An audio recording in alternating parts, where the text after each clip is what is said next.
ప్రభునందు ప్రియమైన పిల్లలకి మన రక్షకుడైన క్రీస్తు పేరట అందరికీ వందనములు. మనము గత 2 వారాలుగా లేని మంత్రాలు సాతాను యొక్క తంత్రాలు అనేటటువంటి విషయం గురించి మనం మాట్లాడుకుంటా ఉన్నాం. ఇది 3వ వారం అండి. గత 2 వారాలుగా మనము ఈ మంత్రాల గురించి బైబిల్ ఏం చెప్పింది అనే దాని గురించి కొంతవరకు అవగాహన మనము వాక్య ఆధారాలతో మనం నేర్చుకున్నాం కూడా. మంత్రగాలు చేసేటటువంటి పనులు, వారిని ఎందుకు ఆశ్రయించకూడదో అనేది మనము గత 2 వారాల క్రిందట నుండి మనం నేర్చుకుంటున్నాం. ఆ విషయాలు నేను చెప్పినటువంటి ఈ యొక్క విషయం గురించినటువంటి విషయాలు పార్ట్ 1, పార్ట్ 2లో ఉంటుంది. ఇది పార్ట్ 3 భాగం ఇది మనం మాట్లాడుకుంటూ. లేని మంత్రాలు సాతాను యొక్క తంత్రాలు అనేటటువంటి విషయం గురించి పరిపూర్ణంగా ఈరోజు మనం మాట్లాడుకోబోతున్నాం. కంప్లీట్గా మనకి సమాధానం వాక్య ఆధారాలతో మనం చూసుకుంటాం. ఈరోజు మంత్రాలు అంటే ఏమిటి, వారికి ఏమైనా శక్తులు ఉన్నాయా అనే విషయం గురించి మనము మాట్లాడుకుంటాం. పోయిన వారంలో సౌలు కర్ణపిశాచ గల స్త్రీ వద్దకు వచ్చి సమూయేలును లేపమని అడగటం, మోసకాలంలో కూడా జరిగినటువంటి అద్భుతాలు, 10 అద్భుతాలు ఎలా అయితే జరిగినాయో, తెగుళ్ళు ఎలా అయితే వచ్చినాయో, సేమ్ అలాంటివి కూడా వీళ్ళు మంత్రగాలు కూడా చేసినట్టుగా మనం గత వారంలో మనం చూసాం. అంటే వీళ్ళకు కూడా స్పెషల్ పవర్స్ ఏమైనా ఉన్నాయా అనేది కూడా మనము ఆలోచన చేయాలి. అసలు మంత్రాలు అంటే ఏంటి అనేది మొట్టమొదటిగా క్రైస్తవులకి దీనిపైన సరైన అవగాహన లేదు. ఎందుకు అవగాహన లేదు అని అంటే, మంత్రాలు అనేవారికల్లా ఈ పదము చేతబళ్ళు, చిల్లంగి, కర్ణపిశాచి, సోదే, ఈ పదాలను ఎప్పుడైతే మన క్రైస్తవులు ఎప్పుడైతే విన్నారో, వీటిని బోధ వినటానికినో లేదా సంఘంగా కూడుకుంటున్నటువంటి సంఘానికి కూడా అపోహలు పెట్టడం జరిగింది సంఘ కాపర్లో. ఎలా అంటే, ఏదో మంత్రాలు అన్నప్పుడు అందులో ఏదో విపరీతమైనటువంటి ఏదో శక్తి ఉంటుంది కాబట్టి దాని నుంచి ఏదో ప్రమాదం జరిగేటటువంటి అవకాశం లేకపోలేదు అనేటటువంటి ఒక భ్రమను వచ్చినటువంటి విశ్వాసాలకు కలిగించేశారు. ముఖ్యంగా నేను గత 2 వారాలుగా చెప్తున్నాను, ఇలాంటి స్వభావం పెంతెకొస్తు బ్యాక్గ్రౌండ్లో ఎక్కువ ఉంటుంది అనేది నేను ముందు నుంచి చెప్తున్నాను. ఎందుకంటే ఈ దయ్యాలు కానీ, చేతబళ్ళు కానీ, బాణమతులు అనటం కానీ, వీటన్నిటికీ ఎక్కువగా వారు ప్రాధాన్యత ఇస్తారు. వీటిపైన ఎక్కువ బేస్ చేస్తారు. తర్వాత ఎవరు కనిపెడుతున్నట్టు, సంఘంలోనే కాపరు ఏదో కనిపెడుతున్నట్టు, మంత్రాలు ఎవరు చేశారో చెప్తున్నట్టుగా. అప్పుడు ఇక్కడ మన ఈ ఏరియాలో పెద్దమంగళం ప్రాంతంలో, మన అమలాపురం ప్రాంతంలో సహోదరు ఉంటుండే, ఇవన్నీ ఇలానే చెప్తూ ఉండే, జరిగేది గతం అంతా కూడా జరిగింది, జరగబోయేది అంతా కూడా. ఇలాంటి ఒక రకమైనటువంటి ట్రెండ్ క్రైస్తవ లోకంలోనే కూడా వచ్చేసేసింది. ఇలా మేము కూడా చెప్తాం ఎవరు చేశారు ఏంటిది అన్నట్టు. దీన్ని మంత్రాలపైన పరిపూర్ణమైనటువంటి అవగాహన లేకపోవడం, చిన్ననాటి నుంచి తల్లిదండ్రులు మంత్రాల గురించి మాట్లాడినప్పుడు ఉన్నట్టుగా కుటుంబ సభ్యులు మాట్లాడటం, అట్లనే సమాజంలోనికి వెళ్ళినప్పుడు సమాజం కూడా మంత్రాల గురించి ఉన్నాయి అన్నట్టు మాట్లాడుకోవటం, సేమ్ అలానే సంఘాలకు వచ్చినప్పుడు కూడా, చర్చెస్కి వచ్చినప్పుడు చర్చిలో కూడా ఉన్నాయని మాట్లాడటం వల్ల 90% వీటన్నిటి మీద ప్రభావము వాళ్ళ మీద పడిపోయింది. ఏంటంటే ఉన్నాయనేటటువంటి నమ్మేటటువంటి సంఖ్య ఎక్కువ ఉండటం వలన వీడు అనుభవించింది లేదు ఏం లేకుండా కానీ కూడా ఉన్నావనేటటువంటి భ్రమలోనే వీడు బ్రతకడం జరుగుతాం. అలా సమాజము, సంఘము, కుటుంబము, అలా ప్రపంచాన్ని కూడా, అంటే ఒక మంచి స్థితిలో వెళ్ళాల్సినటువంటి వారిని కూడా తప్పుడు మార్గాలను నడిపిస్తున్నారు. ఈ సంఘానికి వచ్చినప్పుడు, చర్చెస్కి వచ్చినప్పుడు వారు జ్ఞానయుక్తమైనటువంటి బోధలు చేయకుండా, వారి స్వలాభం కోసము వారి దగ్గర ఏదో పవర్స్ ఉన్నట్టుగా వారు మాట్లాడి వచ్చినటువంటి విశ్వాసం గందరగోళం గురి చేయటం అనేది మనం చూస్తున్నాం. కర్ణపిశాచి, సోదే, గారడి, శకునము, చిల్లంగి మొదలగు చేసే పనులన్నిటి ఒకటే ఉద్దేశం ఏంటిదంటే మనుషుల్ని మోసగించటం. నేను చెప్పినటువంటి పదాలలో వీటన్నిటిని అర్థం మనుషులు మోసగించటం. రంగు రాలేంటి, చిలుక పంచాంగం ఏంటి, ఆస్ట్రాలజీ ఏంటి, అందరి ఉద్దేశం ఏంటిదంటే వాడు డబ్బు సంపాదించాలి, ఇతరులను మోసగించాలి. ఇది వాని యొక్క మెయిన్ ఏం, వాడు సంపాదనలో ఉండాలి, ఇతరులను మోసగించాలి. ఇప్పుడు మనం చెప్తున్నటువంటి కర్ణపిచాసే కానీ, సోదే కానీ, గారడి కానీ, శకునం కానీ, రంగురాలే పద్ధతి విధానమే కానీ, చిలుక పంచాంగం కానీ, ఆస్ట్రాలజీ కానీ, ఈ పేర్లు ఏవైనా కానీ కూడా ఓకే అండి, ఏ పేర్లతో పిలువబడుతున్నా కానీ కూడా వారి ఉద్దేశము ఇతరులను మోసగించటమే అనేది మనం మాట్లాడుకుంటా ఉన్నాం. అయితే ఈ రకరకాల వ్యక్తులు, అంటే ఇప్పుడు ఏవైతే మనం చెప్తా వచ్చినామో ఈ రకరకాల వ్యక్తులు వారి నోటి నుంచి వారి పెదాల నుంచి వచ్చినటువంటి మాటలు ఏవైనా ఉన్నాయో అవి మనుషులకు అర్థం కాకుండా మాట్లాడేటటువంటి కొన్ని విచిత్రమైనటువంటి పదాలను ఉపయోగించి మాట్లాడటం వలన కూర్చున్న వాడికి, వచ్చిన వాడికి ఏం అర్థం కాదు. కర్ణపిచాసి, సోదే, చిల్లంగి, ఈ మంత్రాలు వీటన్నిటి ఇవి చేసేటటువంటి ఈ రూట్లో ఉన్నటువంటి వీళ్ళందరూ కూడా ఒక రకమైనటువంటి పదాలు, ఒక శబ్దాలు, ఒక స్వరాలు, వారి గొంతులో నుండి వస్తున్నటువంటి ఆ పదాలు, స్వరాలు ఏవైతే ఉన్నాయో ఇవి వింటున్నటువంటి వానికి అర్థం కావు. వాళ్ళు ఏం మాట్లాడుతున్నారో తెలియదు. ఒకడు నోట్లనే మంత్రిస్తాడు, ఒకడు నోట్లనే వలకరించేసి ఏదో గాలి బయట కూదేవాడు ఒక రకమైతే, స్వరాలు, పదాలు బయటికి గట్టిగా పలుకుతూ వానికి అర్థం కాకుండా మాట్లాడేటటువంటి వారు మరికొందరు. ఇలా ఏది ఏమైనప్పటికీ ఇలా మాట్లాడినటువంటివి, చెప్పినటువంటివి ఈ పద్ధతి అంతా కూడా మంత్రాలు అని భావము, అర్థం ఉంది.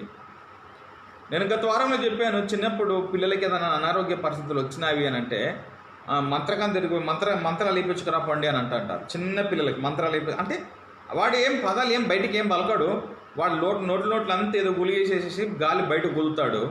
దానికి ఇది వీళ్ళకి ఏదో శక్తి లేదా ఏదో ఆ పిల్లలకి ఏదో అది మంచి ప్రభావం చూపిస్తుంది, మంచి ఫలితం చూపిస్తుంది అనేటటువంటి ఒక భ్రమలో కూడా నేటి క్రైస్తవ లోకం లేకపోలేదు అని మాట్లాడుకున్నాను. తల్లిదండ్రులు బాప్తిసం తీసుకుంటారు, ప్రభు యొక్క శరీరంలో రక్తంలో పాలు పంపులు పొందుతారు. తర్వాత ఉదయమో సాయంకాలమో పిల్లల్ని ఎత్తుకొని మళ్ళీ మంత్రకాల దగ్గరికి పోయేటటువంటి వారు కూడా లేకపోలేరని కూడా మాట్లాడుకున్నాం. అయితే అసలు బైబిల్ ఏం చెప్తుంది మంత్రము అనేటటువంటి మాటకి?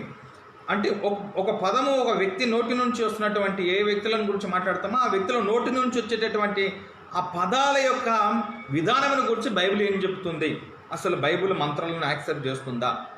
బైబిల్ ఎక్కడైనా మంత్రాలను ఇలాంటి విధానాలని ఎప్పుడైనా స్వీకరించిందా, చూసిందా, లేదా దీనిపైన ఎలాంటి అవగాహన ప్రజలకు కల్పించిందో మనము దీనిపైన చూడాలి. చూడండి, యెషయా గ్రంథము 29వ అధ్యాయము 4వ మాటలో ఒక చక్కని విషయం చెప్తాడు. మనం అందులో చెప్పబడినటువంటి మాటలను జాగ్రత్తగా పరిశీలన చేద్దాం. మనము ఈ మంత్రాలను గూర్చి ఆయన ఉద్దేశం, దేవుని యొక్క ఉద్దేశం చెప్తున్నాడు. చూడండి, అప్పుడు నీవు అనపబడి నేల నుండి పలుకుతుంటావు. నీ మాటలు నేల నుండి ఒకడు గుసగుసలాడునట్లు ఉంటాయి. కర్ణపిశాచి స్వరము వలె నీ స్వరము నేల నుండి వచ్చును. నీ పలుకు ధూళిలో నుండి గుసగుసలుగా వినబడును. వీళ్ళంతా కూడా మంత్రాల గురించి చెప్తున్నటువంటి ఒక ఉద్దేశాన్ని గురించి చెప్తూ, కర్ణపిశాచి యొక్క స్వరము నేల నుండి ఎలా వినబడుతుంది అని అంటే గుసగుసలు అనే పదం మాట్లాడుతూ ఉన్నాడు. గుసగుసలు అంటే ఏంటిది? ఎవరన్నా అమ్మలక్కలు దగ్గర కూర్చున్నప్పుడు మెల్లగా మాట్లాడుతుంటారు. గుసగుసలు అంటే మూడో కంటికి మూడు చెవున పడద్దు అని చిన్నగా మెల్లగా మాట్లాడతారు గుసగుస. దీనికి అందరికి చాలామందికి ఎక్స్పీరియన్సే వింటున్నటువంటి నేను చెప్తున్నటువంటి పద్ధతిని. అయితే ఈ నేల నుండి ఒక స్వరం వినబడుతూ ఉంది. నీ పలుకులు ధూళిల నుండి గుసగుసలుగా వినబడును. నేల నుండి గుసగుసలుగా వినబడుతున్నవి. ఈ కర్ణపిశాచి కూడా అంటే ఎవరైతే సమూయేలును పిలవటానికి సౌలు ఎప్పుడైతే కర్ణపిశాచి గల స్త్రీ దగ్గరికి వెళ్ళాడో ఆమె పలికిన విధానం కూడా ఇలానే ఉంటుంది. కర్ణపిశాచి స్వరము వల్ల నీ స్వరము నేల నుండి వచ్చిన ఎలా ఉంటుంది అంటే గుసగుసలు అన్నాడు. అంటే విన్నటువంటి ఒక వ్యక్తి, వచ్చినటువంటి వ్యక్తికి ఆ పలుకుతున్నటువంటి ఆ పదాల యొక్క అర్థము కానీ స్పష్టత రాదు. ఇప్పుడు నేను మాట్లాడుతూ ఉంటే మీరు స్పష్టంగా వింటున్నారండి. కానీ ఇదే మంత్రాల దగ్గర ఈ మంత్ర ప్రయోగాల దగ్గర వీటన్నిటి వీళ్ళ దగ్గర ఇంత స్పష్టత ఉండదు, పదాలలో స్పష్టత ఉండదు అని అర్థం. ఈ పదాల యొక్క గుసగుస అని అంటున్నాడు. స్లోగా, నెమ్మదిగా, అర్థం కాలేనటువంటి పరిస్థితి ఉంటుంది అని అంటున్నాడు. అయితే అదే పుస్తకంలోనే యెషయాలోనే 19:3 మాటను మనం చూడగలిగితే, ఐగుప్తీయుల యొక్క శౌర్యము నశించును, వారి ఆలోచన శక్తిని నేను మాన్పివేస్తాను, వారి యొక్క ఆలోచన శక్తి నేను మాన్పివేస్తాను. కావున వారు విగ్రహాల యొద్దకు గొనుగు వారి యొద్దకు గునుగుతారట. గునుగటం. కర్ణ పిశాచి గల వారి యొద్దకును కర్ణ పిశాచి గల వారి యొద్దకును సోదెగాండ్ర యొద్దకును విచారింప వెళ్తారు. ఎవరు వీరు? నా పిల్లలు అనుకుంటున్నటువంటి వారు వెళ్తున్నారు, ఇతరులు వెళ్తున్నారు. ఇది సరైనది కాదు. వారు ఏం చేస్తారు అని చెప్తున్నాడు. వారి దగ్గర ఏముందండి అని దేవుని ఉద్దేశం. మంత్రగాల గురించి, మంత్రజ్ఞుల గురించి, ఈ కర్ణపిశాచి, సోదె, ఈ గారెడి, శకునం, ఈ చిల్లంగి వారిని గురించి దేవుని ఉద్దేశం అంటే వారి దగ్గర ఏముందిరా బాబు, వారి పద్ధతి ఏంటంటే, వాళ్ళ యొక్క విధానం ఏంటంటే వాళ్ళు గుసగుసలాడుతారు, గునుగుతారు అని అన్నాడు. మీరేమో మంత్రాలు, ఏవో శక్తులను మీరు అనుకుంటున్నారు. వాళ్ళ దగ్గర ఏం సరుకు లేదురా బాబు, వాళ్ళు గుసగుసలు గునుగుతున్నారు అని అంటున్నాడు. గునుగటం అంటే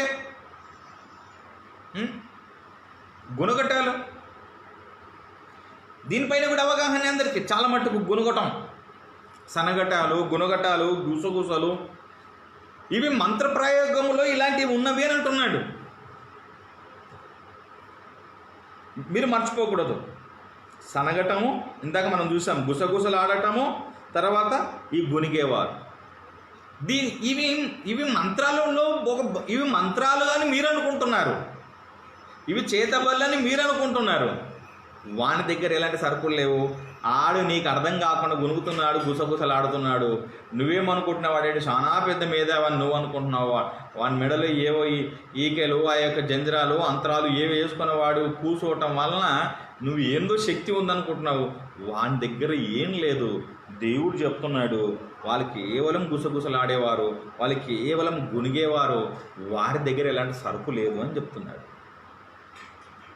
ఓకే అండి, మీరు చూడండి అదే పుస్తకంలోనే 8:19 వారు మిమ్మల్ని చూసి, జాగ్రత్తగా వినండి, ఎంత మంచిగా మాట్లాడుతాడు, ఇంకా స్పష్టత ఇస్తాడు. వారు మిమ్మల్ని చూసి కర్ణ పిశాచి గల వారి యొద్దకును కిచకిచలాడి గునుగు మంత్రజ్ఞుల యొద్దకు వెళ్ళి విచారించుడని చెప్పినప్పుడు జనులు తమ దేవుని యొద్దనే దేవుని విడిచిపోయి కిచకిచలాడు గునుగు మంత్రజ్ఞుల యొద్దకు వెళ్తున్నారు అని అంటున్నాడు.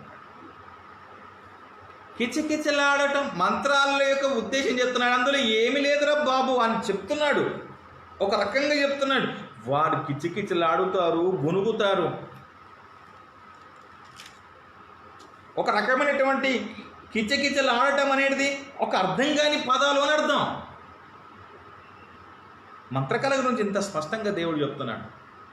ఒక పదము నోటి నుంచి ఏదో ఒక మాట అనంటే ఆ మాట వెళ్ళి ఆ వ్యక్తిని చంపుతాదేనంటే ఎంతవరకు సబబండి? ఈ మంత్రజ్ఞుల యొక్క పెదవుల గుండా, నోటి గుండా వచ్చినటువంటి ఆ మాట వెళ్ళి అవతల వ్యక్తిని చంపుతాదంటే ఎంతవరకు న్యాయం అండి?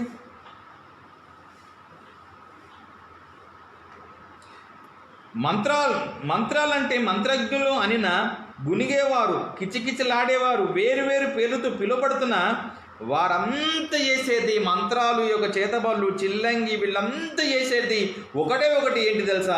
గుసగుసలాడటం, కిచకిచలాడటం, గుణగొట్టం, సనగటం. ఇవి సోదగాలు, కర్ణపిశాచి వాళ్ళు చేసేటటువంటి పనులు అని అంటున్నాడు. ఏముండదు వీళ్ళ దగ్గర, అంత మోసపు మాటలే. వీరి దగ్గర అంత అబద్ధమే ఉంది, నిజం ఏమి లేదంటున్నాడు. ఈ కిచకిచలాడటం, గుసగుసలు ఆడటం అంటే ఇలా చేయటం వల్ల ఎవరు మరణిస్తారండి? ఈ కిచకిచలకు, ఈ గుసగుసలకు ఎవరు మరణిస్తారు? ఏదో సినిమాలో చూసినట్టుగా ఆ సినిమాలో ఒక బొమ్మను చేయటం, ఆ బొమ్మకి ఏదో మేకులు గుచ్చుతుంటే అవతల కూడా ఇబ్బందులు కలగటం, అక్కడ చెయ్యిరిస్తే అవతల చెయ్యిరగటం, ఏదో బట్టలు తీసుకొని పోవటాలు, తర్వాత తలెంటికలు తీసుకొని పోవటాలు, కాళ్ళ కింద మట్టి తీసుకొని పోవటాలు, ఇదంతా ట్రాష్, ఇదంతా ఉత్తుತ್ತದೆ. వాళ్ళు అవి సినిమాలు, వాళ్ళు డబ్బులు సంపాదించుకోవటానికి వేసిన వారు ఆ ఉద్దేశాల నుంచి వచ్చినటువంటి అంతా కూడా వాళ్ళు సంపాదన కోసం చేసుకున్నవన్నీ కూడా. కానీ అది నిజంగానే ఆ సినిమాలు ప్రపంచం మీద ప్రభావం చూపిస్తున్నాయి. అంటే ఇలా లేని దానిని ఉన్నట్టుగా చూపించటం వలన ప్రపంచం కూడా ఇది వాస్తవమే అనేటటువంటి పరిస్థితిలో ఉంది. చూసారా, నేటి సమాజము ఎక్కువ శాతం వీటికి బానిసగా ఉంది. మన భారతదేశంలో అయితే విపరీతము. ఏదో మంత్రాలు వల్లిస్తున్నట్లు, కిచకిచలాడుతూ ఏదో మంత్రాలు వల్లిస్తున్నట్టు, ఏమో చేస్తున్నట్టు అర్థం లేని మాటలు చెప్పటమే మంత్రాలండి. మంత్రాలు అంటే అర్థం ఏంటి అని ఒక మాటలు అర్థం చేసుకోవాలంటే, లేని మంత్రాలు సాతాను యొక్క తంత్రాలు. అంటే లేని మంత్రాలు, నువ్వు ఏదైతే జరుగుతుంది అనుకుంటున్నావో అది లేదు. మంత్రాలు అనేటటువంటి యొక్క బైబిల్లో ఉన్నటువంటి యొక్క ఉద్దేశాలను మనం చూసుకుంటే కిచ్చకిచ్చ గుణగొట్టం గుసగుసలే తప్ప అదుంకోటి వేరేది లేనేలేదు అని అర్థం. ఒక్క మాటలో చెప్పాలంటే మనుషులు కల్పించుకున్నటువంటి పద్ధతులు కాబట్టి అందుకే మీరు వారి యొద్దకు వెళ్ళి విచారణ చేయకూడదన్నారు. ఇవి మనుషులు పుట్టించుకున్నారు, ఇవి మనుషులే కలగజేసుకున్నారు, కాబట్టి వారి యొద్దకు వెళ్ళి మీరు విచారణ చేయకూడదని దేవుడు ఆనాడే చెప్పాడు తాను ఏర్పరచుకున్నటువంటి ఇశ్రాయేలుకి. ఈ కిచ్చకుచ్చలాడు గునుగు ఈ మంత్రజ్ఞుల యుద్ధకు వాళ్ళు తయారు చేసినటువంటి ఆ ప్రతిమల యుద్ధకి పిల్లల్ని ప్రథమ సంతానాలని పిల్లల్ని అగ్నిగుండాలను దాటించటం, వాళ్ళని బలులు ఇవ్వటం, ఇది ఎంతవరకు సమంజసం? దేవుడు ఎంత గాయపడ్డాడో తెలుసా? వారు చేసినటువంటి ఆ పనులను బట్టి ఇశ్రాయేలుగా దేవునికి ఇష్టలుగా ఉండవలసిన వీళ్ళంతా కూడా దేవునికి వ్యతిరేకమైనటువంటి పనులలో మునిగిపోయి దేవుడు వద్దన్న దాన్ని చేయకూడదన్న దాన్ని కూడా చేస్తూ వారి ఇష్టానుసారమైనటువంటి పద్ధతులు వారు బ్రతుకుతూ ఉంటే ఆయన మనసుకి ఎంత గాయపడ్డదో తెలుసా అండి. ఆయన స్పష్టత చేస్తున్నాడు, లేనే లేవురా బాబు, ఇవి ఏవో శక్తులు ఉంటాయనుకుంటున్నారు, అవి కానే కాదు. దేవుని పిల్లరా, జాగ్రత్తగా మీరందరూ కూడా మతికి తెచ్చుకోవాలి. ఇవన్నీ కూడా ఏం లేనే లేదు. ఇదంతా కూడా అబద్ధాలు, మోసాలు అనేటటువంటి విషయాన్ని మీరు మర్చిపోకూడదు. మరి వారికి శక్తులు లేనప్పుడు, సరేనండి మీరు చెప్తున్నట్టుగానే, అంటే మనం చెప్తున్నట్టు కదా, వాక్యం చెప్తున్నట్టుగానే ఒకవేళ శక్తులు లేవు అని, వారి దగ్గర ఎలాంటి శక్తులు లేవని అనుకుంటే, మరి సమయంలో రప్పించింది ఎవరు? ఇది ఇంపార్టెంట్ కదా. ఈ పాయింట్ నేను గత వారంలో మాట్లాడుతూ నేను ఈ వారంలో చెప్తానని చెప్పాను, మనం మాట్లాడుతున్నాం. మరి సమయంలో రప్పించింది ఎవరు? సౌలు వస్తాడు, దేవుని యొక్క సౌలు మొర పెడతాను, తన క్యారెక్టర్ పైన తన పద్ధతిని బట్టి దేవుడు అంగీకరించాడు. ఆయన మొర వినాడు కాబట్టి ఈయన పరిగెత్తుకొని వచ్చి ఓకే అండి ఆమెను కనిపెట్టి సమయల్ని పిలిపించండి అని అంటాడు సౌలు గారు. నేను సమయలతో మాట్లాడాలి అని అంటాడు. నిజంగానే ఏం జరిగింది? మనము మొదటి సమయాలు 28 అధ్యాయం 11 నుండి మనం 15 మాటలు కానీ మనం చూడగలిగితే, ఆ స్త్రీ నీతో మాట్లాడుటకై నేను ఎవరిని రప్పింపవలెను? మొదటి సమయాలు 28 11 నుంచి 15 నీతో మాట్లాడుటకై నేను ఎవరిని రప్పించాలని అడిగింది. అతడు సమూయేలును రప్పించండి అన్నాడు. ఆ స్త్రీ సమూయేలును చూసినప్పుడు బిగ్గరగా కేక వేసి, సమూయేలుని చూసినప్పుడు బిగ్గరగా కేకలు వేసి, నీవు సౌలువే, నీవు నన్నెందుకు మోసపుచ్చితివని సౌలుతో చెప్పగా రాజు నీవు భయపడవద్దు, నీకు ఏమి కనబడినదని ఆమెను అడగగా ఆమె దేవతల్లో ఒకడు భూమిలో నుండి, అవును దేవతలను దేవుడు అక్కడి నుంచి ఒకడు లేచి రావటం నేను చూస్తున్నాను అని చెప్పింది. ఒకటి రావటం చూస్తున్నాను అన్నది. ఏమంటది? నువ్వు నన్ను ఎందుకు మోసగించావు? సౌలుతో నువ్వు నన్ను ఎందుకు మోసగించావు? అసలు ఈమె క్యారెక్టర్ ఏంటిది? ఇందాక వాక్యాధారాలతో చూసుకుంటాం, ఇదంతా కూడా ప్రజల్ని మోసగించటం. ఇదంతా కూడా వాళ్ళని కర్ణపిశాచికలి సోది చెప్పేటటువంటి వీళ్ళందరినీ వెలగొట్టబడ్డారు వారి ప్రదేశాల నుంచి. కానీ ఒక సందర్భం తనకు అవసరం వచ్చింది, తను వెళ్తూనే ఉన్నాడు. దేవుని యొద్దన మొరపెట్టవలసినటువంటి తాను వెళ్ళాడు, మొరపెట్టక వెళ్ళాడు. వెళ్ళి పిలవమన్నాడు సమూయేలుని. ఆమె ఏదో యాక్టింగ్ చేద్దాం అనుకుంది, తన దగ్గర ఏదో శక్తియుక్తులు ఉన్నాయి, తన దగ్గర ఏదో ప్రభావం ఉంది అని అనుకుంది. తాను కిచకిచలాడటము, గుణగొట్టము, గుసగుసలాడటము ఇవేవైతే ఉన్నాయో వీటి ద్వారా ప్రజల్ని మెబ్బపెడుతూ వస్తున్నటువంటి ఈ స్త్రీ, అంటే ఈ మంత్రగత్తెలు, ఈ మంత్రగాలు, ఈ మంత్రప్రయోగాలు చేసేటటువంటి పద్ధతులు, మంత్రప్రయోగం అని అంటే ఇలా మోసం చేసేటటువంటి ప్రయోగాలు చేసేటటువంటి వారని అర్థం. లేని వాటిని ఉన్న వాటిగా కల్పించి ప్రజల్ని మోసగించి ప్రజల చేత ద్రవ్యాన్ని దోచుకోవటం, ప్రయోగాలు చేయటం ఇవంతా కూడా అని అర్థం. ఇలా ఈమె సౌలును మోసగిద్దాం అనుకుంది. రియల్గానే సమయాలు వస్తాడండి, నిజంగానే సమయాలు వస్తాడు. ఎందుకు తెలుసా? ఈమెకి ఇలాంటి ఎక్స్పీరియన్స్ ఎప్పుడు జరగలేదు. ఈమె గారికి ఎప్పుడు ఇలా చనిపోయినటువంటి వారి ఆత్మలు పైకి రావటం అనేది ఆమె చేతిలో లేదు. అదంతా కూడా ఆమె తన దగ్గర ఏదో సౌలు దగ్గర యాక్టింగ్ చేసేసి, అవునండి నాతో మాట్లాడాడు, నీకు ఇలా చెప్పమని చెప్పాడని ఏదో సోద చెప్పుదాం అనుకుంది, గుసగుసలాడి ఏదో చెప్పేద్దామని అనుకుంది. కానీ రియల్గా రావటం వల్ల నిజంగానే అక్కడి నుండి ఒకడు భూమిలో నుండి ఒకడు పైకి రావటం, సమయంలో రావటము, ఈమె చూడటము. అందుకని ఈమెకి ఇలాంటి ఎక్స్పీరియన్స్ ఎప్పుడు లేదు కాబట్టి కేకలేయటం మొదలుపెట్టింది. ఎందుకు కేకలేస్తుంది? ఈమెకి బాగా ఎక్స్పీరియన్స్ ఉందనుకుందాం. ఎక్స్పీరియన్స్ ఉందనుకుంటున్నప్పుడు ఈమె కేకలేయాల్సిన పనేముంది? చెప్పండి సమూయేలు గారు, నేనే పిలిచాను మిమ్మల్ని అనొచ్చు కదా. కారణం ఏంటంటే ఈమె పిలువనూ లేదు, ఈమెకి ఇలాంటి ఎక్స్పీరియన్స్ ఎప్పుడు రానే లేదు. కానీ ప్రజలంతా మభ్యపెట్టి డబ్బులు దండుకొని తన జీవితాలను గడుపుతూ ప్రజలు మోసగించింది. కానీ నిజంగానే ఈ కార్యము చేసింది దేవుడు మాత్రమే చేశాడు, దేవుడే చేశాడు.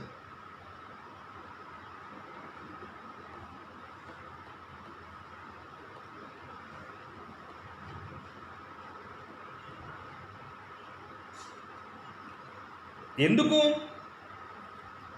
ఒక మనిషిని ఆత్మను పాతాళములో నుండి రప్పించాలన్నా, పాతాళములోనికి పంపించాలన్నా అది కేవలము దేవుడు మాత్రమే చేస్తాడు. అది కేవలము దేవుడు మాత్రమే చేసేటటువంటి పని. కాబట్టి ఈ లేని మంత్రాలు, ఏదో ప్రజల్ని మోసగించేటటువంటి ఈ కార్యాలు చేయటం వలన ఏం ఉపయోగం? చూడండి, అసలు సమాధులలో నుండి అనగా మృతులలో నుండి చనిపోయిన వారిని ఎవరు లేపుతారు, మృతులలోనికి ఎవరు పంపిస్తారు, ఈ శక్తులు ఎవరికి ఉన్నాయి అనేది బైబిల్ ఎవరికి చెప్తుందో చూడండి. మొదటి సమూయేలు గ్రంథము 2వ అధ్యాయము 6-7 వచనాలుగా మనం పరిశీలన చేయగలిగితే, 6-7 వచనాలుగా మనం చూడగలిగితే, జనులను సజీవులను గాను మృతులను గాను చేయువాడు యెహోవాయే. పాతాళములోనికి పంపించే వాడు, అందులో నుండి పాతాళములో నుండి బయటికి రప్పించేవాడు ఆయనే, దేవుడే, యెహోవా. దారిద్ర్యమును చాలు ఆయనే. ఒక మనిషి సజీవులను మృతులుగాను పాతాళముల నుండి బయటికి తీసుకురావటం కానీ, పాతాళములోనికి పంపటం కానీ, ఇవన్నీ చేయటము కేవలము దేవుడి ద్వారానే తప్ప ఈ కర్ణపిశాచంతా ఇదంతా. చాలామంది మారుమూల పల్లె గ్రామాలలో కూడా చాలా సందర్భాలు గత వారం చెప్పాను అనుకుంటాను నేను. ఏంటి? ఈ మంత్రాల నెపముల పేరిట ప్రజల్లో ఉన్నటువంటి అపోహ ఏంటంటే, ఒక మంత్రగాడు మంత్రాలు చేసిన తర్వాత ఈ చనిపోయినటువంటి మంత్ర ప్రయోగాల ద్వారా చనిపోయింది అని ఏదైతే భ్రమపడుతున్న ప్రపంచం ఉందో, వారిని ఉద్దేశించి, మంత్రగాన్ని ఉద్దేశించి ఏం మాట్లాడతారంటే, ఎడమకాల బొటనవేలుతో సమాధుల దగ్గర అలా కాలుతో అలా మట్టి అంటే సమాధుల నుండి ఆమె లేచి కూర్చుంటుంది, చనిపోయిన వాడు లేచి కూర్చుంటాడు, మాట్లాడిన తర్వాత మరలా అందులో పంపిస్తారు. ఇలా శక్తియుక్తులు వీని దగ్గర ఉన్నాయని లేనిపోని భ్రమ కల్పించేటటువంటి మాటలు మాట్లాడతారు. ఇదంతా ట్రాష్ అండి, ఇదంతా మోసపు మాటలండి. ప్రపంచాన్ని నమ్మించడానికి ఇదంతా కూడా ఇది ఎక్కువ భారతదేశంలో ఎక్కువగా ఉంది. ఇలాంటి మోసపోయేటటువంటి విధానం, మోసగించేటటువంటి విధానం. మంత్రాలు లేవు, చేతబలు లేవు, చిల్లంగి లేదు, ఇలాంటి ఏవిళ్ళు కూడా లేవని గుర్తుంచుకోవాలి. ఎవరైతే ట్రూ క్రిస్టియన్స్గా ఉన్నారో, నిజమైనటువంటి క్రైస్తవులు ఎవరైతే ఉన్నారో వీటిని నమ్మకూడదు. వీటన్నింటిని మోసపు మాటలను మీరు గ్రహించాలి. ఒక మనిషిని చంపేటటువంటి అధికారము, ఒక మనిషిని పాతాళంలో నుంచి రప్పించటము, పాతాళంలోకి పంపించడం అనేటువంటి శక్తి ఈ మంత్రగాలకు కానీ, సోది చెప్పేటటువంటి వారికి కానీ, ఇలాంటి ప్రయోగాలు చేసేటటువంటి చేతబలు చేసేటటువంటి వారికి లేనే లేదు అనేది గుర్తుంచుకోవాలి. వాళ్ళ దగ్గర ఏముందని గుసగుస, కిచకిచ, గునుగట్టాలు గివ్వే. వీటి ద్వారా ఏం జరుగుద్దండి? వీటి ద్వారా ఏం జరుగుద్ది? దేవుని మాట వలన అంత, దేవుని మాటకంత శక్తి తప్ప ఇదేదో ఒక వేషం వేసి డబ్బులు సంపాదిద్దాం అనుకుంటున్నటువంటి వారికి ఇది సరైనది కదా. నాట నుండి నేటి వరకు ఉంది. ఆ రోజే ఇంత మోసగించేటటువంటి ప్రజానీకం ఉన్నది అని అంటే ఈ రోజు 700 కోట్ల జనాభా పైన ఉన్నటువంటి ఈ దేశంలో కూడా మోసగించేటటువంటి వాళ్ళు ఎక్కువ ఉన్నారు, మోసపోయేటటువంటి వాళ్ళు కూడా ఎక్కువ ఉన్నారు. అందుకనే చూడండి, చాలా మటుకు ఆ పేర్లు అక్షరాలు మార్చుకుంటారు, తర్వాత రంగురాళ్ళు తొడుకుంటారు, తర్వాత వారి జాతకాలు చూపించుకుంటారు. నల్లబట్ట తొడగొద్దు అంటాడు, నువ్వు నీ ఎడమ చేతిని కుడి చేతి వీళ్ళకి పెట్టద్దు, ఎడమ చేయి వాళ్ళకు చూపించొద్దు అంటాడు. ఎన్ని కాకి కబుర్లు చెప్తాడండి, ఎన్ని మోసపు మాటలు చెప్తాడండి. ఈ మాటలకి ప్రపంచం నమ్ముతుంది. నేను గత వారం చెప్పాను, మేము ప్రార్థన ముగించుకొని బయటకు వచ్చిన తర్వాత కూడా నాకు కలిస్తే, సార్ మీరు ఇంత అవుతారు, మీరు అట్లా అవుతారు, మీరు ఇట్లా అవుతారు అంటే నాకు చెప్పటమేంద్ర బాబు, నీ జాతకమే. నాకు పర్ఫెక్ట్. నేను అన్నప్పుడు నిన్ను కుడి చెంప మీద కొడతానా, జస్ట్ అర్థం కావడం, కుడి చెంప మీద కొడతానా, ఎడమ చెంప మీద కొడతానా చెప్పరా బాబు అన్నాను. వాడు ఎడమ చెంప అంటే కుడి చెంప కొడతాను, కుడి చెంప మీద కొడతామంటే ఎడమ చెంప కొడతాను, నువ్వు కొట్టమంటే కొడతాను, కొడతామంటే కొట్టను. ఇవంతా కూడా అంటే ఎందుకు చెప్తున్నాను ఈ మాటలు అంటే, ఇదంతా ఒక రకమైనటువంటి మోసం చేసేటటువంటి పద్ధతి వారిలో ఉంది. నువ్వు చైతన్యవంతుడో కావాలి. నువ్వు బైబిల్ గురించి ఎప్పుడైతే తెలుసుకుంటావో, వాక్యాలను ఎప్పుడైతే నమ్ముతావో, వీటి మీద నీకు బలం వస్తుంది. నిజంగానే వాళ్ళని చూసినప్పుడు నువ్వు భయపడవు. ఏదో ఇంటి ముందు ఏదో కుంకుమ, పసుపు, ఏదో గుమ్మడికాయనో ఏదో నిమ్మకాయలు పడేసిపోయారు అని అంటే నువ్వు ఏదో గాబరపడిపోయి గలిబీలు అయిపోయి ఓ అబ్బో low BP, high BP, tension ఏర్పడిపోయి ఏందండి ఇదంతా? నీకు ఈ వాక్యాలు తెలిసి ఉంటే దాంట్లో ఏం లేదని అనుకున్నప్పుడు ఆడు పెట్టి నిమ్మకాయని తీసుకొని కరువు కాలం ఉంది ఇయ్యమ్మ అని చెప్పేసి దాన్ని నిమ్మకాయ గురించి చూసుకో. దాంట్లో పెద్ద నష్టమేం లేదు. కొబ్బరికాయ పెట్టిపోయా పగలగొట్టు తాగి తప్పేం లేదు. దాంట్లో ఏముందండి? ఆరోగ్యానికి మంచిది నిమ్మకాయ, కొబ్బరి నీళ్ళు ఆరోగ్యానికి మంచివి. ఇలా ప్రపంచాన్ని మోసగించేటటువంటి సమాజము ఉన్నంత వరకు, మోసపోయేవారు ఉన్నంత వరకు ఇలానే ఉంటారు. అందుకని ఎంత చక్కగా మాట అన్నాడు, పాతాళం నుంచి తీసుకొచ్చేది నేనే, పాతాళంలోనికి పంపించేది నేనే. మరి కర్ణపించేది సంగతి ఏంటిది? ఆమె దగ్గర ఏం సరుకు ఉందని ఆమె తీసుకురానికే? ఆమె దగ్గర ఏం లేదండి. ఆమె ఏదో గలిబీలంతే ఉత్తుతుందే. మరి సరేనండి, ఇదంతా బాగానే ఉంది. మరి మోసకాలంలో జరిగినటువంటి పరిస్థితి ఏంటిది? మోసకాలంలో జరిగినటువంటివి ఏంటిది? పోయిన వారం మనం చూసాం. వాళ్ళు కప్పలు పడేస్తే కర్ర పడేస్తే వీళ్ళు కర్ర పడేయటం, వాళ్ళ కప్పలు రప్పించటం, వీళ్ళు కప్పలు రప్పించటం, తర్వాత నీరు కంపు కొట్టటాలు, మరి వీళ్ళు కూడా చేశారు కదా. చూడండి, నిర్గమకాండం 8వ అధ్యాయము మనము, ఇది మన కర్ణపిశాచి గల స్త్రీ గురించి కంప్లీట్ అయింది. ఒక విషయంలో నేను చెప్పేసాను, ఆమె పద్ధతి అంతే. ఇంకా ఓకే అండి. 7వ అధ్యాయము 8 నుండి 11 మాటలు మనం చూస్తే, మరి యెహోవా మోషే అహరోనులతో ఇట్లా నేను, ఓకే, ఫరో మీ శక్తి చూపుటకై ఒక మహత్కార్యము కనపరచుడని ఉమ్, మీతో చెప్పినప్పుడు ఉమ్, నీవు అహరోనును చూసి ఉమ్. నీ కర్రను పట్టుకొని ఫరో ఎదుట దాన్ని పడవేయమనుము, అవును, అది సర్పమగును. అది సర్పం అవుతుంది. కాబట్టి మోషే అహరోనులు అహరోనులు ఫరో యొద్దకు వెళ్ళి అవును, యెహోవా తమకు ఆజ్ఞాపించినట్లు చేసిరి ఆ యెహోవా చెప్పినట్లుగా వాళ్ళు చేశారు. అహరోను ఫరో ఎదుటను ఫరో ఎదుట అతని సేవకుల అతని ఎదుట సేవకుల ఎదుట తన కర్రను పడవేయగానే కర్రను పడేసిన వెంటనే అది సర్పమాయను. అది సర్పం అయ్యింది. అప్పుడు ఫరో ఏం చేశాడు అనంటే తన విద్వాంసులను ఆయన ఏం చేశాడు జాగ్రత్త వినండి, అక్కడ స్పష్టంగా చెప్పాడు. ఏం చేశాడు ఫరో అంటే విద్వాంసులను మంత్రజ్ఞులను పిలిపించి మంత్రగాలను అంటే గారడి చేసేటటువంటి వీళ్ళందరూ పిలిపించను. ఐగుప్తు శకునగాండ్రను కూడా ఐగుప్తులో ఉన్నటువంటి శకునగాండ్రను కూడా పిలిపించాడు. తమ మంత్రాల చేత అలాగే చేశారు. శకునగాండ్రు, మంత్రగాలు, ఈ గారడి చేసేవాళ్ళు వీరంతా కలిసి వాళ్ళు కూడా కర్ర పడేస్తే పాము అయ్యేటట్టుగా చేశారు. ఎలా జరిగింది? వీళ్ళకు ఉన్నటువంటి మంత్ర శక్తుల ద్వారా, వీళ్ళకు ఉన్నటువంటి ఏదో శక్తి ద్వారా జరిగింది అనుకుంటున్నారా? ఇది పెద్ద కనికట్టు. ఇదంతా కూడా ఒక రకమైనటువంటి మ్యాజిక్ అండి. ఇదంతా గారడి. మన కంటికి ఎదురుగానే మాయం చేస్తుంది ఈ యొక్క గారడిలో. మనం చూస్తూనే ఉంటాం, వాడు ఒకటి పెట్టేసి ఒకటి తీసేస్తుంటాడు. ఇదంతా కూడా ఒక రకమైనటువంటి మెజిషియన్ జరిగింది, మ్యాజిక్ జరిగింది. అలానే నీరు కంపు కొట్టడం ఏంటి కానీ సేమ్ ప్రయోగాలు అలానే. కానీ వారి యొక్క అహరోను కర్ర, వీరి కర్రను మెంగివేయటాలు చూస్తాం మనం. తర్వాత ఏరు కంపు కొడుతుంది, సేమ్ ఇలాంటిది కూడా వీళ్ళు చేసినట్టు మనకి ఇక్కడ కనబడుతుంది.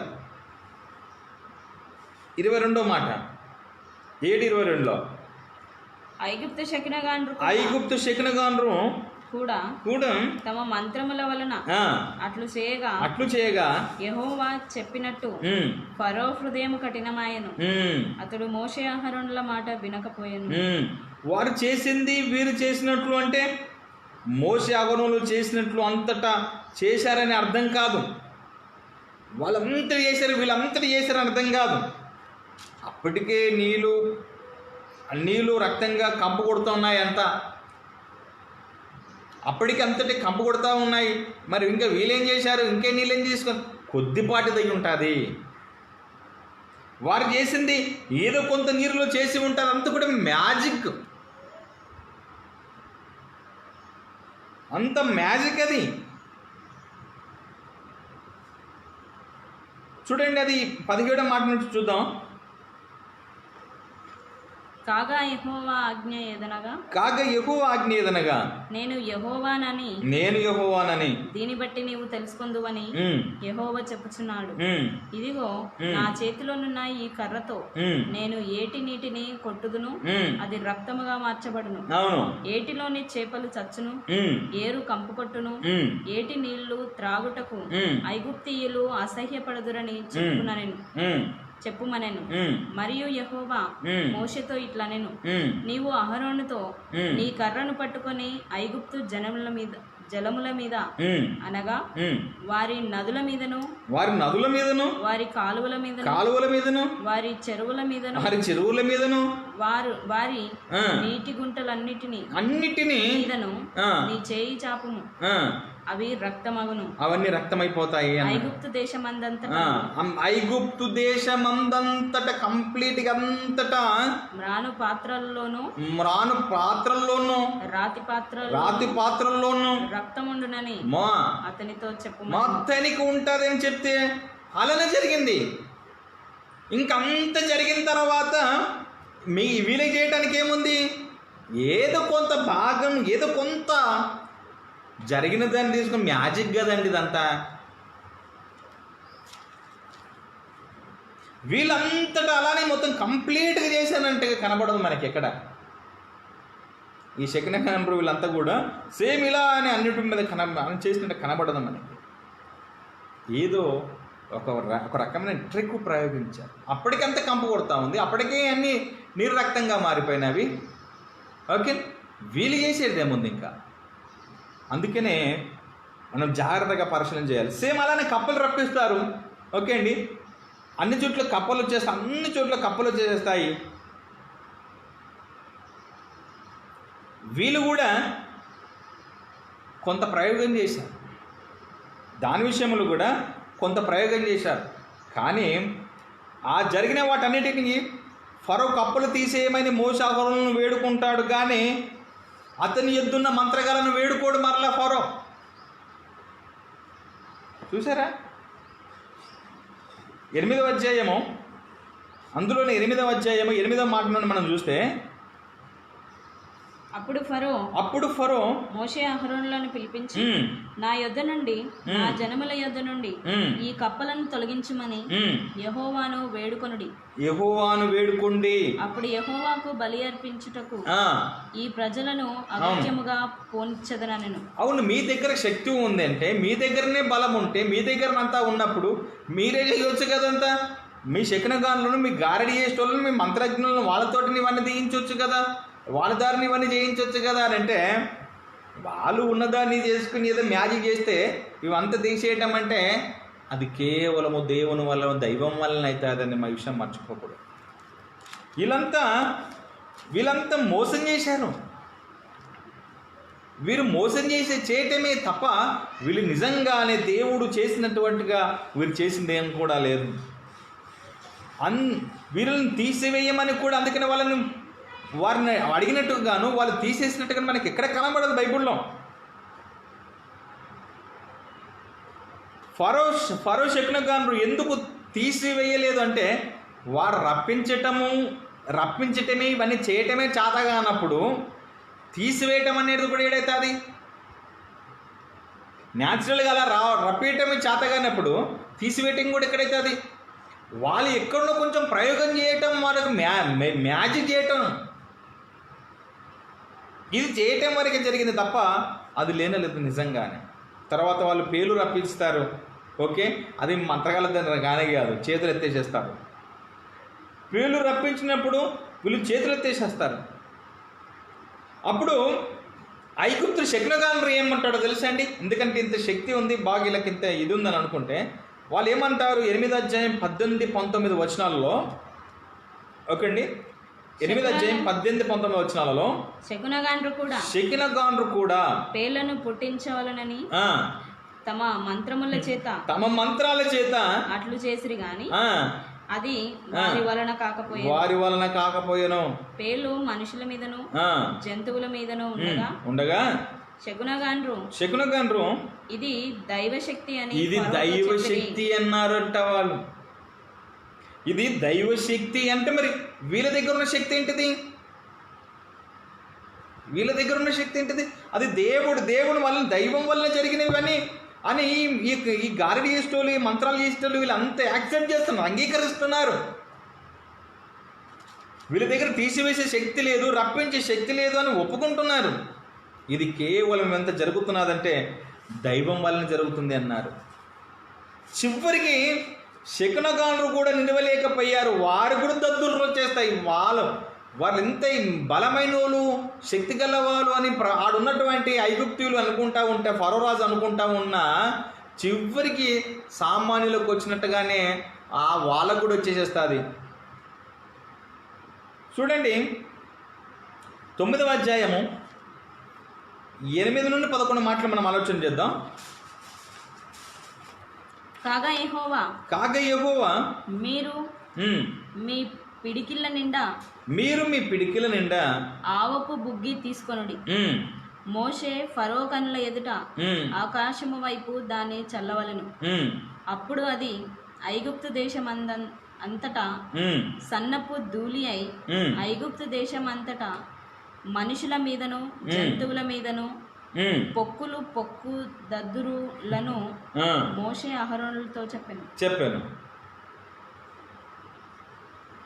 11. కాబట్టి ఉమ్.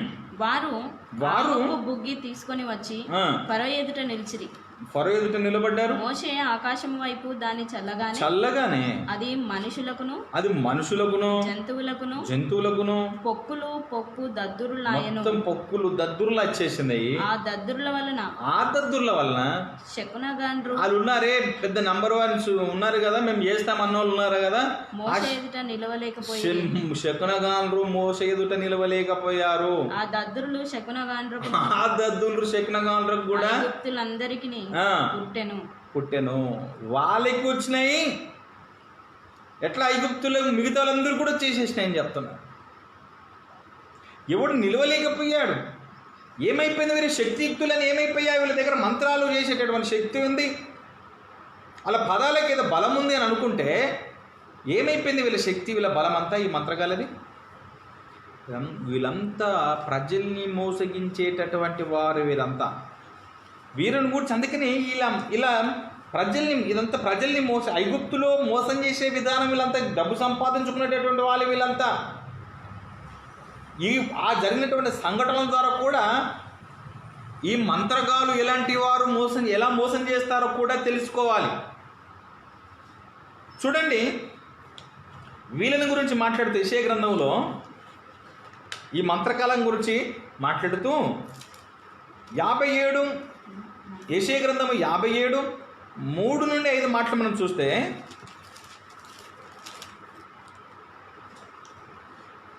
మంత్ర ప్రయోగపు కొడుకుల జాగ్రత్తగా వినండి.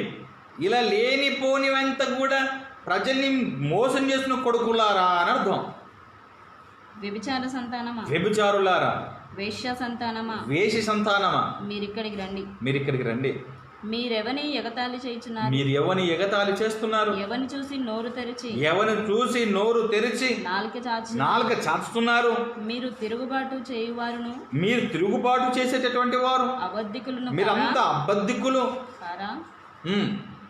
మస్తచ వృక్షములను చూసి పచ్చని ప్రతి చెట్టు క్రిందను కామము రేపుకునే వాళ్ళారా మీరంతా? లోయల్లో రాతి సందుల క్రింద పిల్లలను చంపు వారలారా, నీ భాగ్యములో లోయలోని రాళ్లలోనే ఉన్నది, అవియే నీకు భాగ్యము. చూసారా? వాటికే పానీయార్పణము చేయుచున్నావు. చూసారా? వీరిని గురించి మాట్లాడుతాను. మీరు నాలుకలు చాచి ఏం చేస్తారండి? వీళ్ళు నాలుకలు చాచి ఇందాక మనం మాట్లాడుకున్నాం. ఏంటిది? కిచ్చ గుసగుస గుణగటాలు, ఇవన్నీ నాలుకలు చాచి ఏదో ఒకటి ప్రయోగాలు చేస్తున్నట్టుగా, అంత పెద్దగా నాలుకలు చాచి వీళ్ళు ఏదో తీసుమార్కాలాగా ఏదో చేస్తున్నారు అనుకుంటే దద్దులు వచ్చినాయి. అంతా ఆ పరిస్థితి ఏర్పడ్డది. మీరు ఇలా నోరు తెరిచి మంత్ర ప్రయోగాలు చేసిన కొడుకులారా, మోసం చేసిన కొడుకులారా అని అర్థం. మోసం చేసిన వారులారా మీరంతా, మంచి వారిని చెడుదారులకు తీసుకొస్తున్న వారులారా, అమాయక ప్రజల్ని మోసగిస్తున్న వారులారా అని వారిని ఆయన కోప్పడుతున్నారు, వారిని ఉద్దేశించి. చూడండి, ఇంకా వారి గురించి మాట్లాడుతూ 47వ అధ్యాయము 9 నుండి 13 మాటలు కానీ మనం ఆలోచన చేస్తే, 47వ అధ్యాయము 9 నుంచి 13 మాటలు కానీ మనం ఆలోచన చేస్తే, ఒక్క దినములోగా ఒక్క నిమిషముననే పుత్ర శోకమును వైదవ్యమును నీ రెండును నీకు సంభవించును. నీవు అధికముగా శకునము చూసినను అత్యధికమైన కర్ణపిశాచ తంత్రాలు నీవు ఆధారముగా చేసుకొనును. ఆయా అపాయములను అపాయాలు నీ మీదకి వచ్చినప్పుడు నువ్వు వచ్చును. అపాయాలు మాత్రం నీ మీదకి 100% వస్తుంది. నీ చెడుతనమును నీవు ఆధారము చేసుకొని ఎవడును నన్ను చూడడని అనుకొంటివి. నేనున్నాను, నేను తప్ప మరి ఎవరునూ లేరని నీవు అనుకున్నట్లుగా నీ విద్య నీ జ్ఞానమును నిన్ను చెరిపివేసెను. కీడు నీ మీదికి వచ్చినప్పుడు నీవు మంత్రించి, కీడు నీ మీదికి వస్తుంది. నువ్వు నేర్చుకున్నటువంటి విద్య ఏమైతే ఉంది అనుకుంటున్నావో, ఏ మంత్రాలు అయితే ఉన్నాయి అనుకుంటున్నావో, కీడు నీ మీదికి నేను రప్పిస్తాను, నీవు మంత్రించి ఆ దాన్ని పోగొట్టజాలవు. కీడు నువ్వు పోగొట్టుకోలేవు అన్నాడు. ఆ కీడు నీ మీదికి పడును, ఆ కీడు నీ మీదకి పడినప్పుడు దానిని నీవు నివారించలేవు, ఆ కీడును నువ్వు నివారించుకోలేవు అన్నాడు. నీకు తెలియని నాశనము నీ మీదికి ఆకస్మికముగా వచ్చి నీకు తెలియని నాశనమే నీ మీదకి అకస్మాత్తుగా వస్తుంది. నీ బాల్యము నుండి నీవు ప్రయాసపడి అభ్యసించిన నీ కర్ణ పిశాచ తంత్రాలు, నీ విస్తారమైనటువంటి శకునాలు చూపుటకు నిలువుము. నువ్వు నిలవలేవు. ఒకవేళ అవి నీకు ప్రయోజనం ఏమనైతాయేమో, ఒకవేళ నీవు మనుషులను బెదిరింతువేమో, నీ విస్తారమైనటువంటి యోచన వలన నీవు అలసి ఉన్నావు. జ్యోతిష్యులేమి నక్షత్ర సూచకులేమి మాసచర్య చెప్పువారేమి నిలవబడి నీ మీదికి వచ్చినవి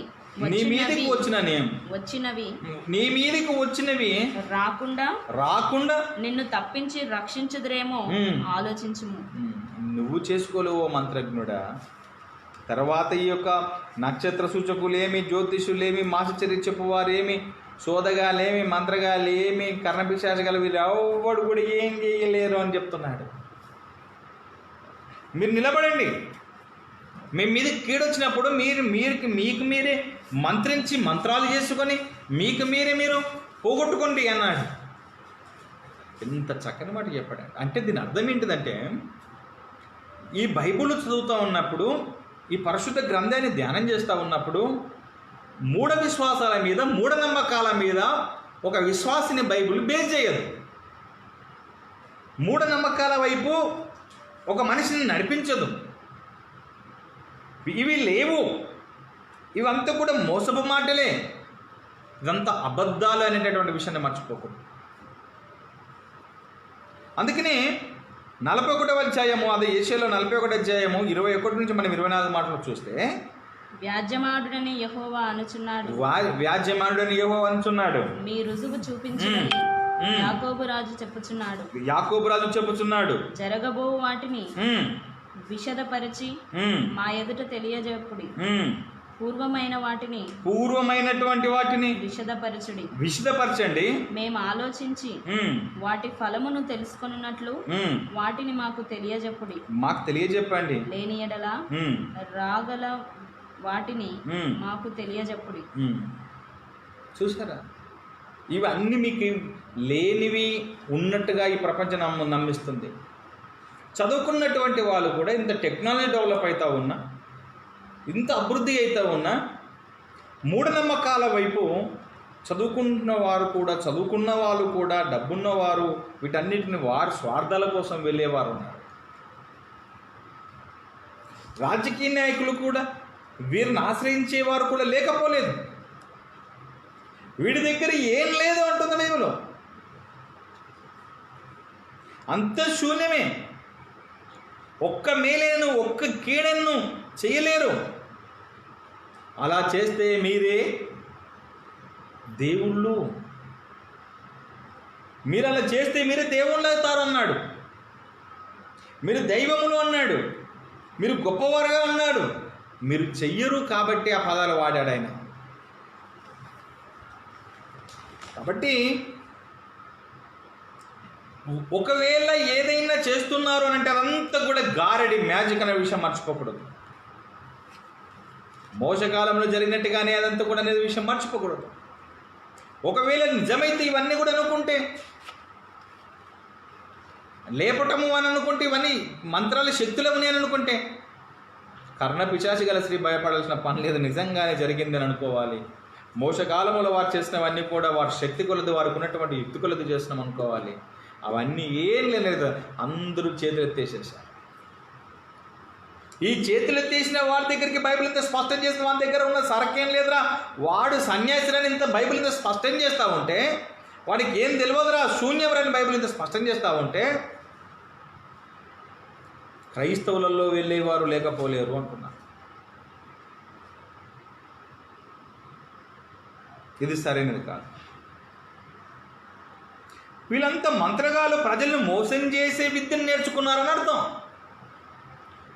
మంత్రగాలు అనగా ఇంతకుముందు మనం మాట్లాడుకున్న మోసం చేసేటటువంటి ఒక రకమైనటువంటి విద్య ఇదంతా కూడా. ఈ మంత్రగాలు ఇవన్నీ కూడా చిన్ననాట నుండి మోసం చేసేటటువంటి విద్యను చిన్ననాట నుండి నేర్చుకున్నారు. గారడి విద్య దానియేలు కాలంలో కూడా మనం చూస్తామండి. దానియేలు గ్రంథం 2వ అధ్యాయం 2వ వచనంలో మనకు ఈ గారడి గురించి కనపడతారు. అదేవిధంగా నహూము 3:4 కూడా మనకు కనబడుతుంది. వీళ్ళంతా గారడి చేసేటటువంటి వాళ్ళు. వీళ్ళంతా చక్కని దానవై వేశ్యవై చిల్లంగితనమందు జ్ఞానము గల దానవై జారత్వము చేసి జనాంగముల మీద చిల్లంగితనము జరిగించి సంసారములను అమ్మివేసిన దానా. మంత్రగాల గురించి ఇదంతా కూడా ఇలా జనాలను మోసం చేయటం. యెషయా గ్రంథం 47:12 ఒక చక్కని మాట చెప్తాడు చూడండి.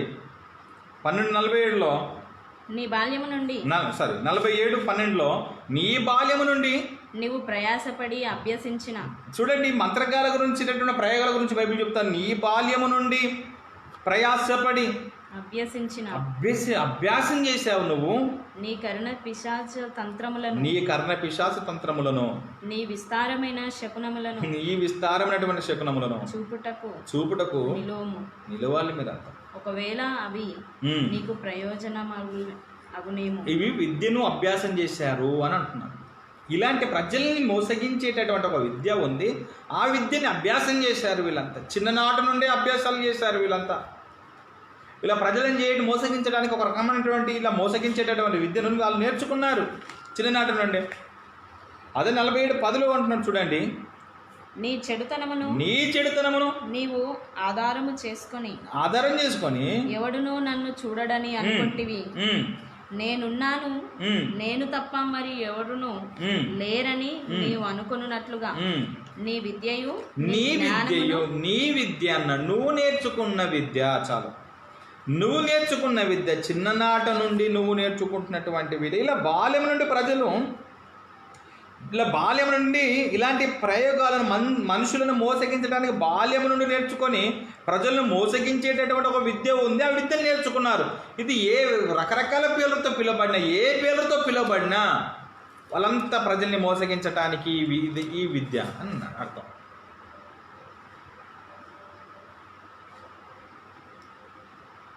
మనకి ఇంకా స్పష్టంగా క్రొత్త నిబంధనలు చూడండి, మనం ఇలాంటి అభ్యసించినటువంటి విధానం గురించి చెప్తాడు. ఎలా ప్రజల్ని మోసగించడానికి ఏం జరిగిందని దాని గురించి చెప్తున్నాడు. అపోస్తల కార్యములు 8వ అధ్యాయము 9 నుండి మనం 13 మాటలు కానీ మనం ఆలోచన చేయగలిగితే 9 నుండి 13 మాటలు. అపోస్తల కార్యములు 8వ అధ్యాయము 9 నుండి 13 మాటలు కానీ ఆలోచన చేయగలిగితే, సీమోనను ఒక మనుషుడు లోగడ ఆ పట్టణములో గారడీలు చేస్తున్నాడు. తానెవడో యొక్క గొప్పవాడని చెప్పుకొనొచ్చు సమరయ్య జనులను విభ్రాంతిపరచుచున్నాడు. కొద్దివాడు మొదలుకొని గొప్పవాని మట్టుకు అందరూ దేవుని మహాశక్తి అంటే ఎవరు అనుకుంటున్నారు బాబు? గారడు సీమోన్ అంటే ఎవడు అనుకుంటున్నాడు? అబ్బా, ఎంత శక్తి ఉన్నాడు ఈయన మంత్రాల చేత అనగా ఈయన గారడల చేత ప్రజల్ని మోసగించేటటువంటి ఒక విద్య నేర్చుకున్నాడు, అభ్యాసం చేశాడు. దాన్ని ప్రజలు ఏం చేస్తున్నాడు అంటే సింపుల్గా మోసగిస్తున్నాడు. చిన్నలు మొదలుకొని పెద్దల వరకు అంతా కూడా ఏమనుకుంటున్నారు తెలుసా? సీమోన్ అంటే ఎవరు అనుకుంటున్నారు? దేవుని శక్తి అని అనుకుంటున్నారు. వాడు చేసేటటువంటి ప్రయోగాలు. అతడు బహుకాలము నుండి గారడీ చేస్తున్నాడు. వారిని విభ్రాంతిపరిచినందున వారు అతన్ని లక్ష్యపెట్టి గారడీలు చేసి విభ్రాంతి. ఇక్కడ స్పష్టత చేస్తా ఉన్నాడు కృతం. ఇవన్నీ గారడీలు అంటున్నాడు. ఈ గారడీలు చేసి ప్రజల్ని మోసగిస్తూ విభ్రాంతిపరుస్తున్నాడు. అయితే ఫిలిప్పు దేవుని రాజ్యమును గూర్చి యేసుక్రీస్తు నామమును గూర్చి సువార్త ప్రకటించుతుంటే వారతని నమ్మి పురుషులను స్త్రీలను బాప్తిస్మం పొందారు. అప్పుడు సీమోను ఈ గారడి చేసేటటువంటి వీడు కూడా నమ్మి బాప్తిస్మం పొందాడు. యేసును గురించి విన్నాడు, నమ్మాడు. నమ్మి వాడు బాప్తిస్మం పొందుకున్నారు. అదేవిధంగా 8వ అధ్యాయం 17 నుండి మనం 20 మాటలు చూడండి. అందులోనే 15 నుండి అతని గురించి మాట్లాడుతూ, ఇతడు పేతురును యోహానును వారి మీద చేతులుంచగా, పేతురు యోహాను వారి మీద చేతులుంచగా వారు పరిశుద్ధాత్మను పొందిరి. వాళ్ళందరూ ఎవరి మీద చేతులుంచారో, చేతులుంచబడినటువంటి ముందు ఎవరైతే పెట్టినారో ఆ వారికి ఏమి జరిగిందంటే, అవతల వ్యక్తులకి పరిశుద్ధాత్మను అపోస్తలులు చేతులుంచుట వలన పరిశుద్ధాత్మ అనుగ్రహింపబడిన, పరిశుద్ధాత్మ యొక్క వీటి వరాలు అనుగ్రహించబడుతున్నాయి. ఇవన్నీ చూసి సీమోను చూసి వారి ఎదుట ద్రవ్యం పెట్టి నేను ఎవని మీద నేను కూడా ఎవరి మీద చేతులుంచితే వాడు పరిశుద్ధాత్మను వాడు పరిశుద్ధాత్మలు పొందుకోవాలి, ఈ అధికారం నాకు ఇయ్యుడని అడిగాను. నేను ఎవరి మీద చేతులు పెడితే వానికి ఈ వరం ఇది రావాలి, ఈ వరాలు నేను ఇవ్వనికంటే ఆయనకి వచ్చేటట్టుగా కావాలి, అది మీరు ఇవ్వండి అని ద్రవ్యం పెట్టాడు. ఇక్కడ జాగ్రత్తగా వచ్చాయండి. వీని దగ్గర ఇంత పైనటువంటి ఆ గారడి చేసేటటువంటివి వాస్తవం కాదు, అది ఒక రోజున గుర్తించబడుతుంది అనేటటువంటి విషయం అతనికి అర్థమయ్యి, ఇతడు ఇది న్యాచురల్గా జరుగుతూ ఉంది కాబట్టి దీన్ని డబ్బిచ్చి ఎంతనన్నా నేర్చుకోవచ్చు అన్నట్టుగా పెడతా ఉన్నాడు. అది దైవశక్తి. అది ఇది డబ్బులకు నేర్పించేది కాదు కదా. అతని స్వభావం, అతని ఉద్దేశం ఏంటి? నేర్పించండి, నాకు వచ్చేటట్టుగా చెయ్యండి అన్న మాటలు మాట్లాడుతూ ఉన్నాడనంటే, అతడు ఇంతకు ముందు ఉన్నటువంటి పైన కూడా గారడీలు కూడా అదే పద్ధతిలో అదే విధానంలో అతడు నేర్చుకున్నాడు అని అర్థం. చూడండి 19వ అధ్యాయం అపొస్తలుల కార్యములు 19వ అధ్యాయం 11 నుండి 16 మాటలు మనం ఆలోచన చేస్తే, మరియు దేవుడు పౌలు చేత విశేషమైన అద్భుతములను మరియు పౌలు చేత దేవుడు విశేషమైనటువంటి అద్భుతాలను చేయించాడు. అతని శరీరమునకు తగిలిన చేతి గుడ్డలనైనను నడికట్లనైనను రోగుల మీదకు తెచ్చినప్పుడు రోగములు వారిని విడిచిపోయాయి, దయ్యాలు కూడా వదిలిపోయాయి. అప్పుడు దేశ సంచారులను మాంత్రికులనైనను అయినా కొంతమంది యూదులు పౌలు ప్రకటించు యేసు తోడు మిమ్మును ఉచ్చాటన చేయుచున్నా నన్ను మాట చెప్పి దయ్యములు పట్టిన వారి మీద ప్రభువైన యేసు నామమును ఉచ్చరించుటకు పూనుకొనిరి. యూదుడైన స్కెవాయను ఒక ప్రధాన యాజకుని కుమారులు. చాలండి, ఇక్కడ మనం చూస్తా ఉన్నాము దేశ సంచారులు మంత్రికులైన వారు స్కేవయ కుమారులు అలాగూ చేయుచుండిరి. మంత్రికులు వాళ్ళందరూ కూడా పౌలు చేస్తున్నటువంటి విధానాన్ని చూసి వీళ్ళు కూడా సేమ్ చేస్తూ ఉన్నారు.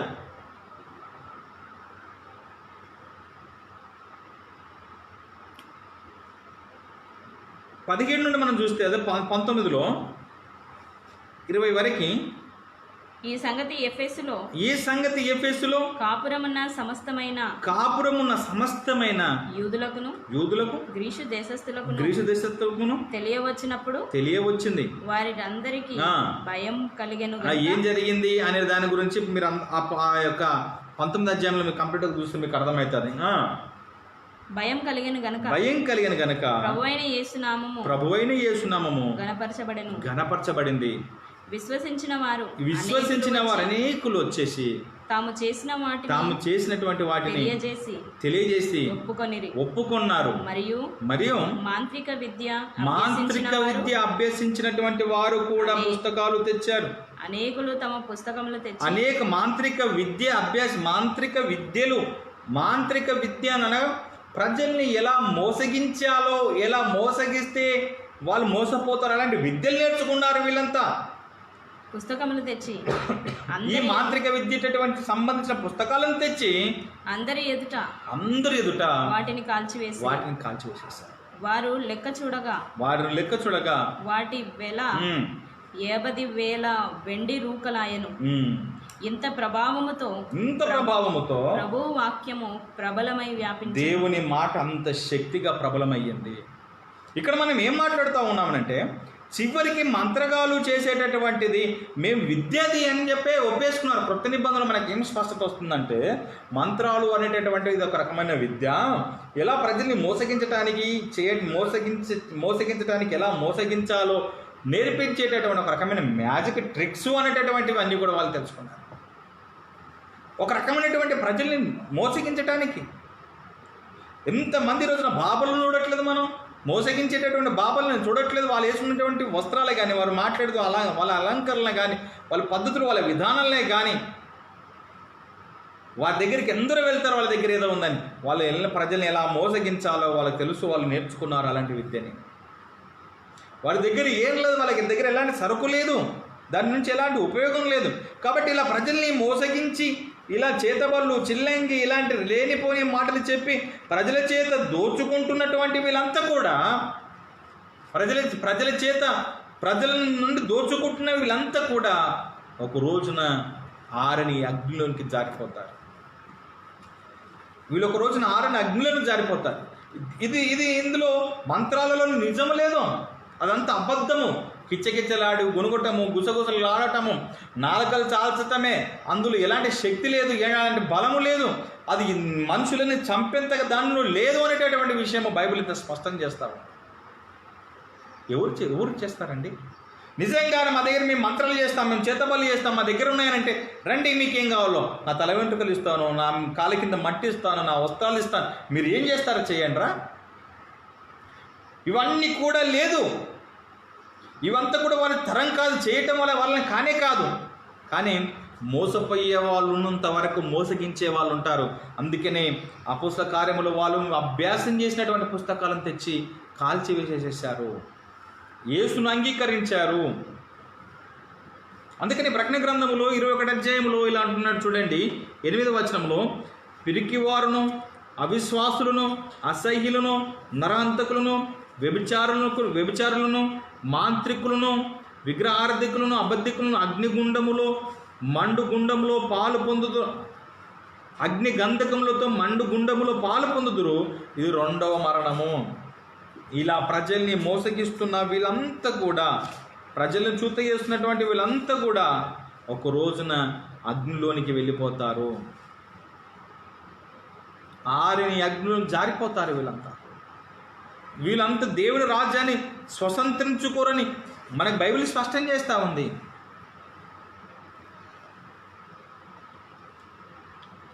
ఆలోచన చేయాలి మిత్రులారా. ఇలాంటివి క్రైస్తవులైన వారు కూడా ఇలాంటి వాటికి అన్నిటికీ దూరంగా ఉండాలి. ఇలాంటి వాటిని నమ్మకూడదు. క్రైస్తవులంతా కూడా జ్ఞానయుక్తమైనటువంటి విధానంలోనే, పద్ధతిలోనే ఉండాలని నేను కోరుకుంటా ఉన్నాను.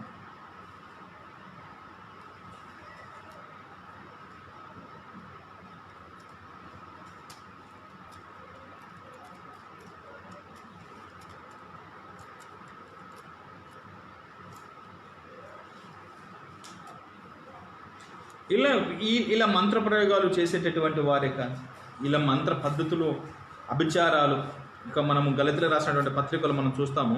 ఒక చక్కని మాట ముగించుకుందాం మనం. 5:20లో విగ్రహారాధన అభిచారము, విగ్రహారాధన అభిచారము,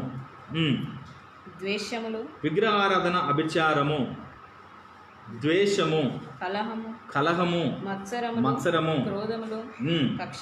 కక్షలు, భేదములు, విమతలు, అసూయలు, మత్తతలు, అల్లరితో కూడిన ఆటపాటలు మొదలైనవి వీటిని గూర్చి నేను మునుపు చెప్పిన ప్రకారము ఇట్టి వాటిని చేయవారు దేవుని రాజ్యమును స్వతంత్రించుకొనని మీతో స్పష్టంగా చెప్తా ఉన్నాడు. ఇందులో అభిచారము అనగా మాంత్రికులు అని అర్థము. వీరు దేవుని రాజ్యములోని కూడా స్వతంత్రించుకోరు అని అర్థం. ప్రకటన గ్రంథములో ఉన్నటువంటి వారు, ఈ అభిచారులు, వీళ్ళెవ్వరూ కూడా దేవుని రాజ్యాన్ని స్వతంత్రించుకోరు. మరి లేని మంత్రాలు, సాతాన్ యొక్క తంత్రాలు అంటే ఇవన్నీ సాతాని ప్రయోగాలు. ఇవంతా కూడా ఒక రకంగా చెప్పాలంటే, అంటే విశ్వాసులను తప్పుదోవ పట్టించటానికి, ప్రపంచాన్ని తప్పుదోవ పట్టించటానికి, ఉన్నాయని భ్రమ కల్పించటాలు, దేవుని మార్గం నుండి తప్పించటాలు, ఇదంతా కూడా సాతాను భ్రమపరిచింది, మనోనేత్రాలకు గురుడితనం కలిగజేసింది. అవి ఉన్నాయనేటటువంటి పద్ధతులను అందరూ నడిపిస్తూ పోతుంది. ఇవన్నీ వాటి యొక్క ఎత్తులు, వాటి తంత్రాలను గుర్తించాలి. ఇవి లేని వాటిని ఉన్నవాటిగా కల్పించి ప్రజల్ని మోసగిస్తుందని గ్రహించాలి. ఇదంతా కూడా ఈ పద్ధతి అంతా కూడా అపవాది విధానమే అనే విషయం మర్చిపోకూడదు. ప్రేమైన దేవుని వాళ్ళారు, మనం గత నేటి వరకు 3 వారాలుగా మనము ఈ యొక్క మంత్రాల గురించి చాలా స్పష్టంగా మనము వాక్యాధారాలతో చూసుకున్నాము. అసలు మంత్రాలు అనేటివి లేదు, ఇవన్నీ కూడా ఒక రకమైనటువంటి భ్రమ, ఇదంతా అపవాది చేసినటువంటి అపవాది యొక్క ఆలోచనలు అని మనము గ్రహించక తప్పదు. ప్రభుచిత్తమైతే మరలా మనము వచ్చే వారం కలుసుకొని దేవుని విషయాలు మనం నేర్చుకుందాం.